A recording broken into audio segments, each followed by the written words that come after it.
Hello, welcome to today's cooking demo. Today, we will be exploring two East Asian noodle dishes, a vegetable soup with udon and a peanut slaw with soba. Noodles originated in northern China somewhere between 206 BCE and 220 CE, concurrently with the emergence of large-scale wheat grinding. Large-scale wheat grinding meant flour for noodles. As time progressed, northern China's style of noodle spread throughout China and East Asia. New regional styles appeared, making use of localized ingredients like rice flour, buckwheat, and mung bean flour. Our recipes today center around two noodle types popular in modern Japanese cuisine: udon and soba. Udon noodles are made with wheat flour and are most popular in southern Japan. Udon is most often served in a thick, round shape in hot broth, but there are many variations. It can be served hot or cold, and with a broad range of shape and thickness.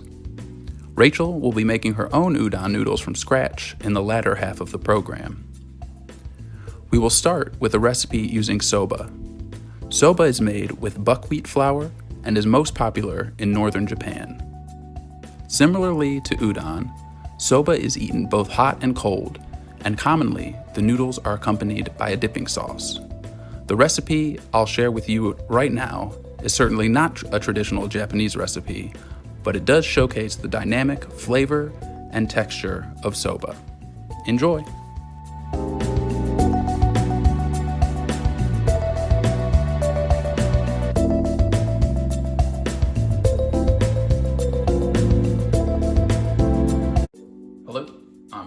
From the Prince George's County Memorial Library System, and today we're going to be talking about East Asian cuisine and specifically noodles.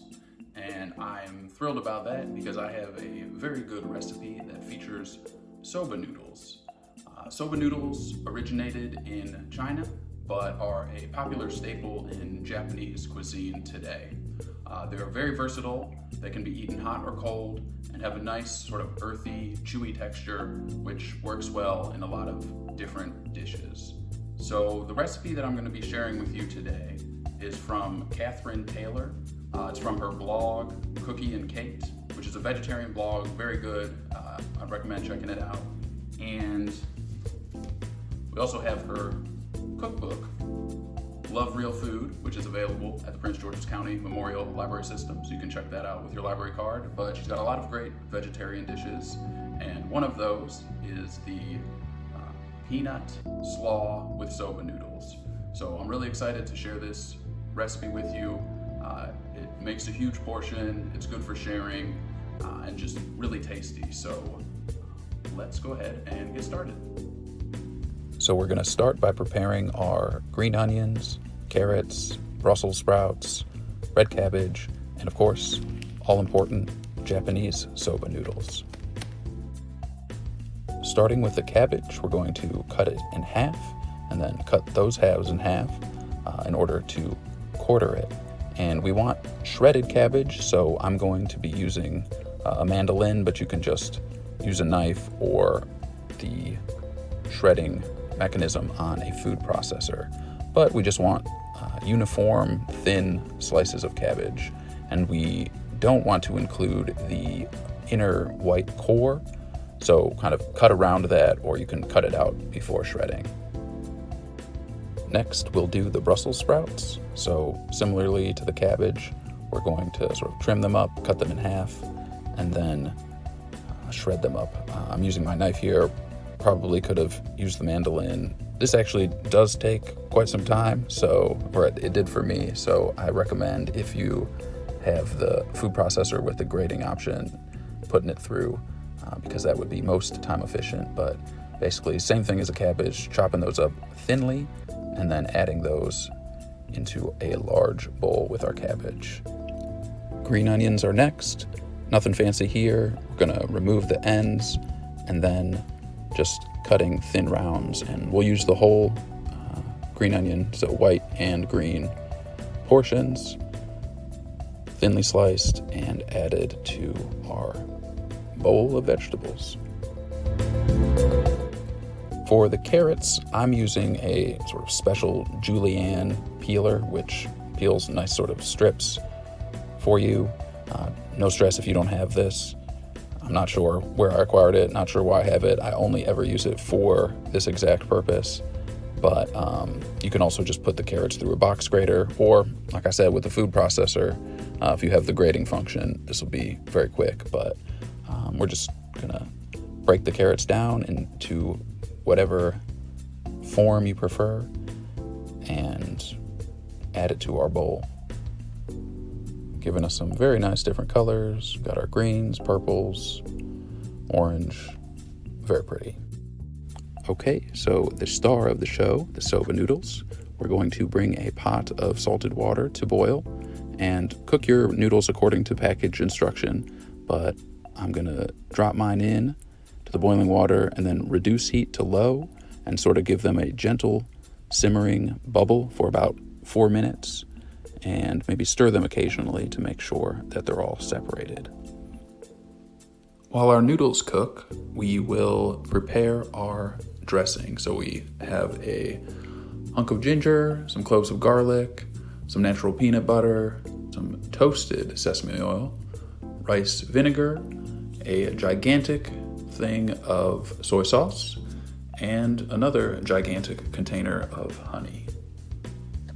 I'm gonna start by mincing my garlic. So the recipe calls for 2 cloves, but I had pretty small cloves and I like garlic, so I decided to use 4.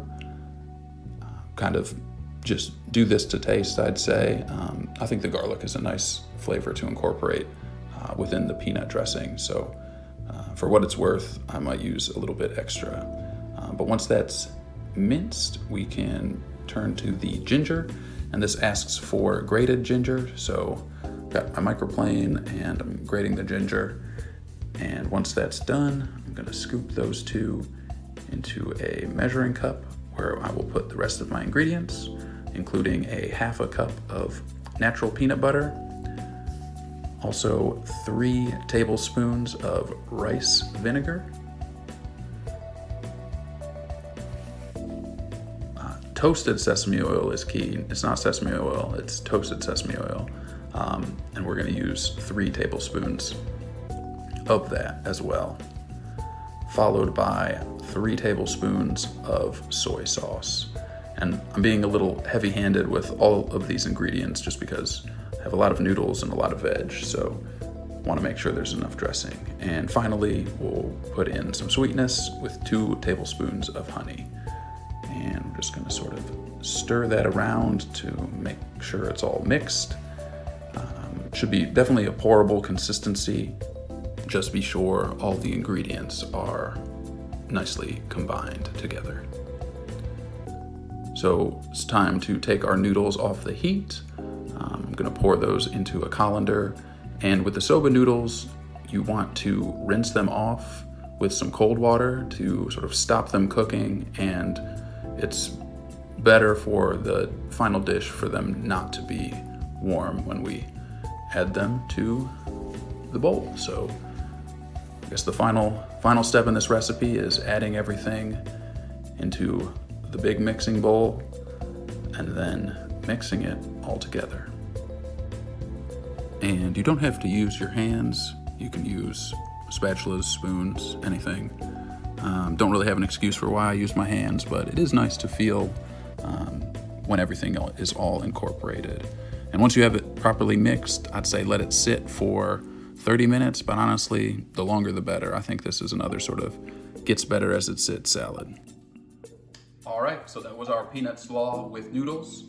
As you can see, it makes a pretty gigantic portion, but it's a good meal, a lot of vegetables, very tasty. Truly, this is one of my favorite meals. And I know I say that basically in all these cooking videos, but I really do like this one, and I like the other ones too. If you're interested in looking at the other ones, please go to our website, www.pgcmls.info. You can get those. We have plenty of other virtual programs going on and a lot of other online resources that could be very, very useful to you. One of those being our digital library. If you don't want to check out books right now, you can check out books from the comfort of wherever you are, and the Prince George's County has a large virtual library for you to do that. You can also check out stuff from the library, actual books, or physical books rather, like Catherine Taylor's Love Real Food, which was responsible for this recipe. Although it's actually just on the blog, not in the cookbook, which is Cookie and Kate. So, long-winded way of saying, check out our website, pgcmls.info. Thank you so much for watching today, and be well and be safe.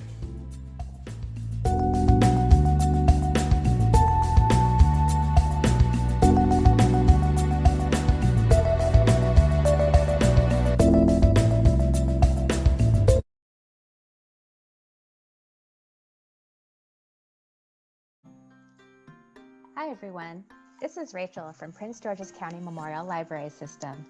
Thanks for joining. Today we will be making udon noodle soup together. Here are the ingredients. For each serving of noodles, you will need 100 grams of flour, 45 grams of water, and 5 grams salt, equaling 50 grams salted water. For the soup, you'll need several cups of soup stock, ginger, soy sauce, a variety of vegetables, eggs, sriracha, and other condiments of your choice. Let's get started making the udon.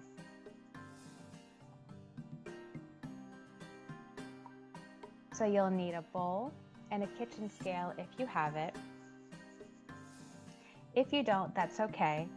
For each serving that you would like to make, use about a quarter cup of water with some salt and about a half cup of flour for each serving. I'm going to make 4 servings of noodles. So I'm weighing out 400 grams of flour, and to that I will add the 200 grams of salted water.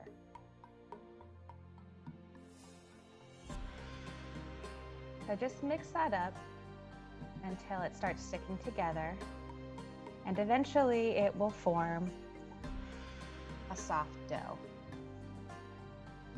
So just form that dough into a ball with your hands, making sure everything is incorporated, and then cover it with plastic wrap for about 30 minutes while you prep the rest of your ingredients.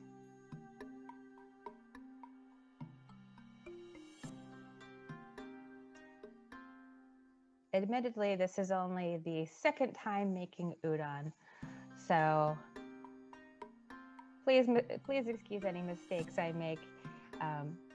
It's still fun to make, and I think every time I make it, I'll get a little bit better. In the meantime, you can choose whatever vegetables you like. I did carrots, mushrooms, cabbage, zucchini. And at this point, I'm going to take out the ball of dough and start working it, kneading it, making it smooth, stretching it out some. You can flour your surface or cutting board. And if you don't have a rolling pin, you can use a cup or a glass. A wine bottle works pretty well for this. After kneading it for a few minutes, it'll start to get a little more smooth. And just make sure that the ball of dough does not stick to your surface. What I discovered is that rolling this dough out on my cutting board was a little bit difficult because the board would move around a lot.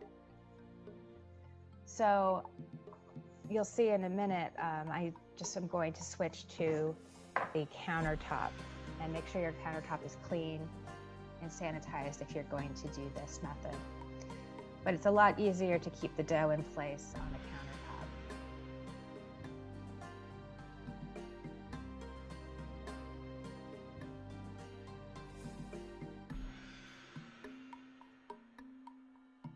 make sure every surface that your dough touches is floured, including your rolling pin. And here on the counter, it is much easier to get the dough into a thin pancake-like shape.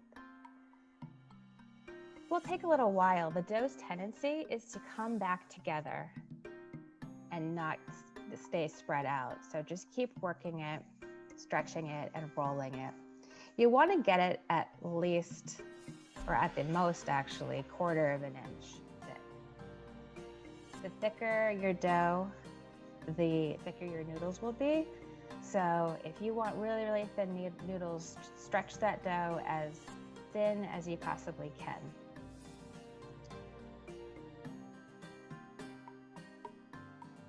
And then once you get the dough at the desired thickness, you can gently fold it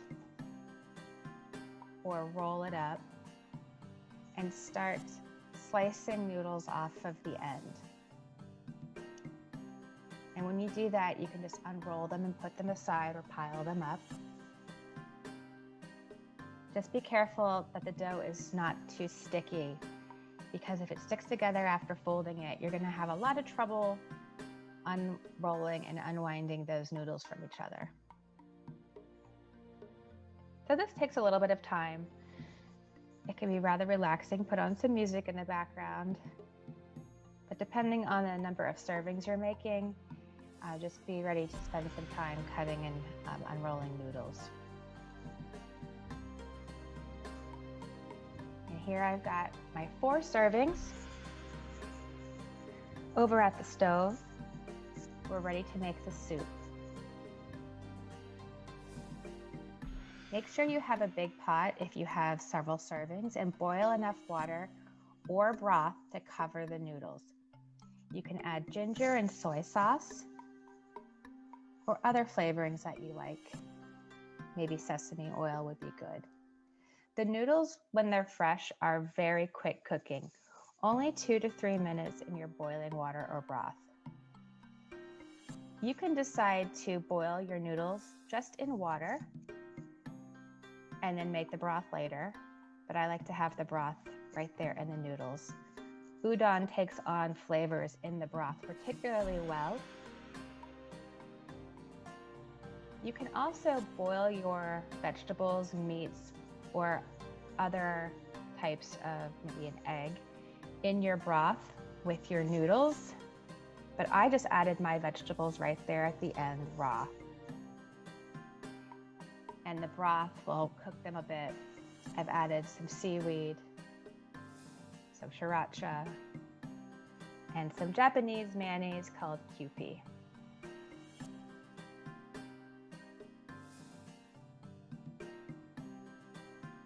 So here's my attempt at udon soup. And I do hope you enjoy. Thanks for joining us.